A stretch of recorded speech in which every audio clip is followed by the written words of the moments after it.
Você ouvirá neste vídeo, neste conteúdo, verdades necessárias, essenciais e importantes para a nossa caminhada cristã, que sem elas jamais veremos o reino de Deus.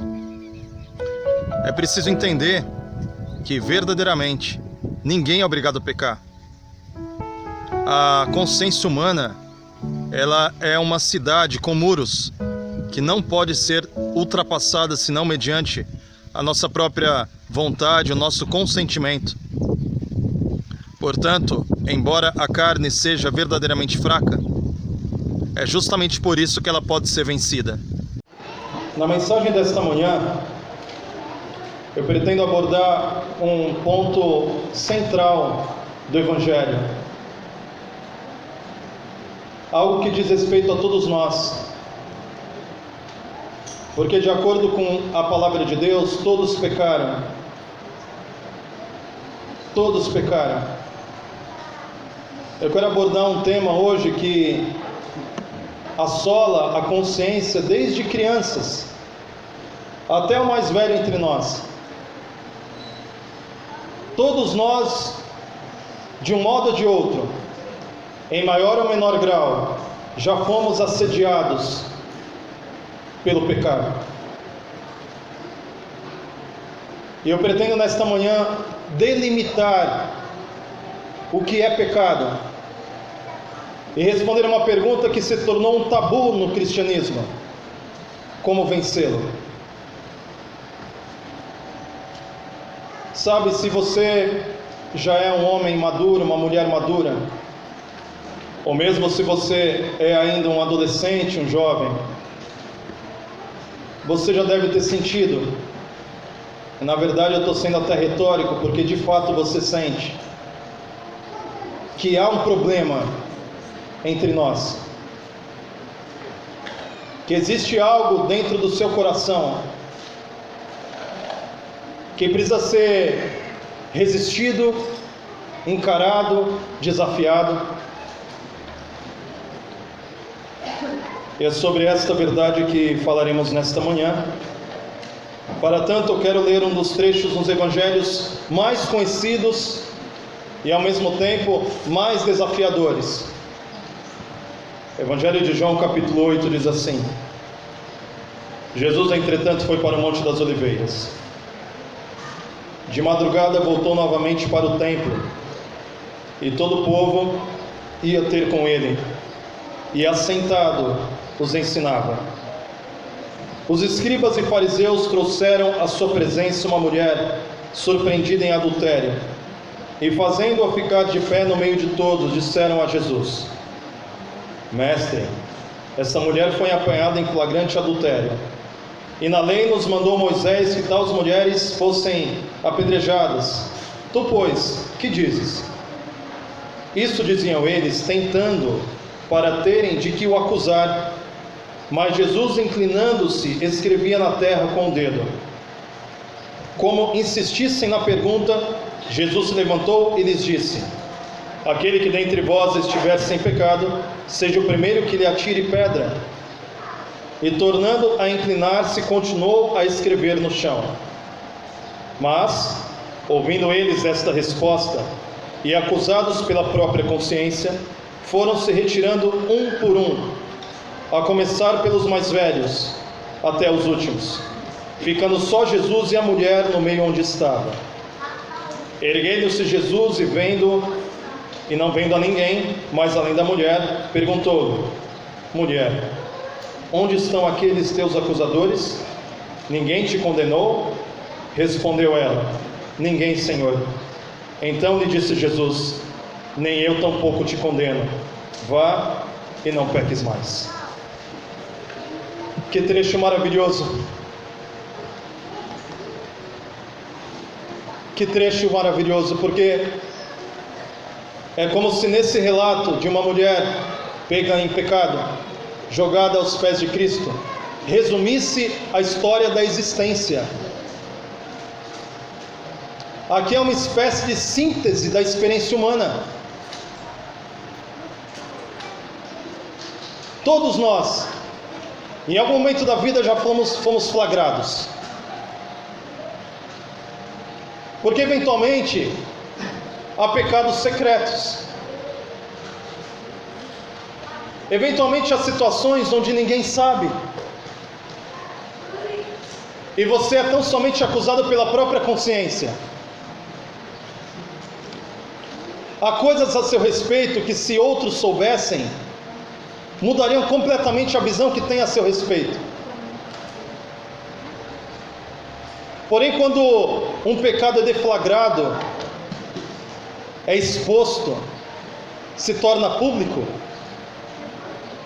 é quando nós percebemos aquela fala de Davi, quando Davi diz assim, o profeta Gade chega para ele e fala: Davi, você pisou na bola, você pecou. Então Deus determina 3 juízos sobre ti. E depois de ouvir os 3 juízos, Davi disse assim: profeta, prefiro cair na mão de Deus do que cair na mão dos homens. Porque uma coisa é certa, Deus esquece, o homem não. Sabe, uma das dificuldades da vida, talvez, na verdade, a maior dificuldade da vida, é percebermos o contraste que existe entre Deus e os homens. Porque Deus é de um modo, o homem é de outro. Mas eu tenho uma primeira pergunta a fazer a ti nesta manhã, e a pergunta é: por que aquela mulher pecou? Por que ela pecou? Por que aquela mulher caiu no pecado que ela caiu? Por que ela pecou? A resposta para essa pergunta, ela é muito mais sofisticada do que a gente pode imaginar. Por que aquela mulher pecou? Para entender a problemática do pecado, a gente precisa entender a origem do pecado. Nossa fé deve ser uma fé inteligente, porque acompanha o raciocínio. Adão pecou sem ser um pecador. Você entende? Quando Adão e Eva estavam no jardim da inocência, no jardim das delícias, em pureza moral, intelectual, espiritual, emocional, completamente isentos do mal, não havia neles nenhuma inclinação pecaminosa, não havia neles nenhuma tendência para o mal, nada, zero, sem nenhuma mácula. Mesmo assim, eles transgrediram a aliança e pecaram. E por que pecaram? Porque quiseram. Os profetas dizem que Lúcifer era um anjo perfeito, imaculado, inocente, santo, digno. Porém, Lúcifer se tornou Satanás, e Satanás se transformou no diabo. E a pergunta é: por que Lúcifer pecou? Porque ele quis. Sabe, esta manhã nós seremos desafiados de entender uma coisa muito forte. O pecado que nos traz culpa é uma escolha. O pecado que torna o homem culpado não tem relação direta com a natureza do homem, mas tem relação direta com a escolha do homem. Porque tanto Lúcifer no céu, quanto Adão no paraíso, pecaram sem serem pecadores. Porque o pecado, ele perpassa pela decisão de pecar. Isso é embaraçoso. Isso é constrangedor. Porque seria muito mais fácil se eu estivesse pregando aqui à frente, dizendo assim: olha, você peca porque na verdade a sua natureza te constrange a pecar. Seria muito mais assim, confortável ouvir uma mensagem como essa. Porém, eu vim aqui te dizer esta manhã que, embora você seja pecador, você não é obrigado a pecar. Essa verdade simultaneamente nos constrange e nos liberta. Porque quando a gente põe a mão na consciência e você olha para o seu passado e você começa a verificar que todas as vezes que você pecou foram por escolhas suas, isso é de rasgar as vestes. Isso é para a gente subir ao templo igual aquele publicano. Aquele publicano subiu ao templo dizendo assim: Senhor, tenha misericórdia de mim, porque eu sou pecador. Essa verdade, ela elimina a justiça própria. Essa verdade, ela nos coloca no pó. Porque quando você percebe que as suas ofensas para alguém, a sua palavra irritadiça contra alguém, a sua imoralidade contra alguém, a sua mentira contra o seu semelhante, qualquer um dos pecados pelos quais você tem sido culpado diante de Deus, cada um deles, em algum momento, ele passou pela decisão, porque não existe tentação sobre-humana. A tentação, ela nos assedia. De fato, a tentação, ela vem de dentro. Mesmo que você fosse colocado numa ilha deserta, mesmo que você fosse retirado das influências da internet, das influências dos amigos, das influências, seja lá do que for, mesmo que não houvesse ninguém batendo a sua porta, te convidando para uma balada, para uma festa, para alguma coisa assim, mesmo que não houvessem traficantes oferecendo drogas, mesmo que não houvesse nada disso, que você estivesse numa ilha deserta, mesmo assim, o seu coração continuaria provocando assédios e produzindo tentações.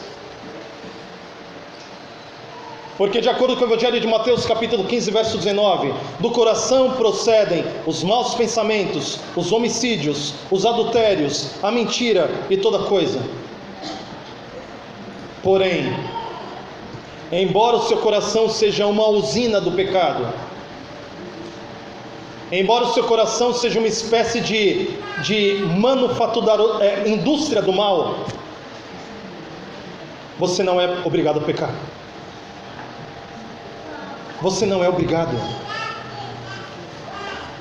O apóstolo Tiago, ele chega à ousadia de dizer as seguintes palavras, no capítulo 4 da carta a Tiago: resisti ao diabo e ele fugirá de vós. Porque mesmo que o seu coração te assedie, mesmo que o diabo seja como um leão ao derredor, mesmo que os seus amigos te constranjam, mesmo que o mundo esteja caindo e jaz no maligno, você tem poder para decidir. Isso é garantido por Deus. A consciência humana é uma cidade com muros. Ela não pode ser invadida. Isso é determinado pelo céu. De maneira que, embora a sua natureza seja pecaminosa, e a minha também, embora haja um pecado habitando dentro do homem, que é a natureza, embora existam bilhões de demônios tentando te fazer cair, embora você tenha amigos que às vezes é melhor que fossem inimigos, porque é assim que eles se portam, embora você possa ser assediado das milhares de maneiras possíveis, existe um ponto onde você precisa decidir, certo ou errado, bem ou mal, cabe a você decidir. Quando Caim estava com o semblante caído, quando Caim estava ressentido pelo irmão, quando Caim estava tomando deliberações na sua mente e fazendo planos e propósitos, o Senhor falou diretamente à consciência de Caim, dizendo as seguintes palavras: Caim, o pecado jaz à porta, o teu desejo será contra ti, mas cumpre a ti dominá-lo. Gênesis 4, verso 7. Meu querido, eu estou te dizendo uma coisa hoje de extrema importância. Eu estou te dizendo uma coisa hoje que me libertou. Porque há muitos séculos atrás, um filósofo que influenciou todo o cristianismo, chamado Agostinho, ele sistematizou a teologia dele baseada num aspecto de que o homem peca e nunca será incapaz de não pecar. Porque, de acordo com esse filósofo que influenciou todo o cristianismo, não há como nos libertarmos dessa tragédia chamada pecado. Porém, as Escrituras nos revelam de que onde abundou o pecado, superabundou a graça. Essa mensagem é libertadora. Como eu falei no primeiro momento, ela nos desafia, porque precisa ter muita coragem para dizer isso: Senhor, eu pequei porque eu quis pecar. Precisa ter coragem, porque é algo que assim nos escandaliza. É mais fácil falar assim: eu pequei porque a pessoa me fez pecar. Eu pequei porque as circunstâncias eram favoráveis. Eu pequei por isso, por aquilo. É mais fácil fazer assim. Porém, o pecado não tem justificativa. Lúcifer virou o diabo porque ele quis. O pecado não tem justificativa. Adão pecou porque ele quis. O pecado não tem justificativa. Você pecou porque você quis. Você pecou pela dureza do seu coração. Você pecou porque não se firmou suficientemente no Evangelho. Você pecou porque não é educado na justiça. Você pecou porque foi a sua escolha. Então Jesus tem uma palavra para você e para mim: vá e não peques mais. Essa é uma palavra de ouro. Essa é uma palavra de alguém que olha para você, sabe quem você é, te pegou em flagrante, vê homens com pedras, ele vê todo o cenário. Ele diz para você: eu sei porque você pecou. Você pecou porque você quis. Mas eu não estou te condenando agora. Mas eu te digo: vai, não peques mais. Se apropria da minha força. Faça paz comigo. Siga em frente em justiça. Porque não existe nem altura, nem profundidade, nem demônios, nem potestades, nem presente, nem futuro, nem a morte, nem a vida poderá nos separar do amor de Deus em Cristo Jesus. Você pode olhar para o seu pecado e falar assim: Senhor, como eu fui capaz? Como eu pude ir tão longe?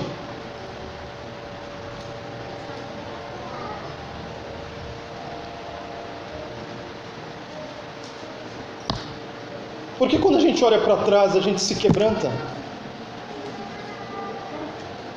Eu sou como Ló saindo de Sodoma. Se eu olhar para trás, eu choro. É só de eu considerar, eu parei.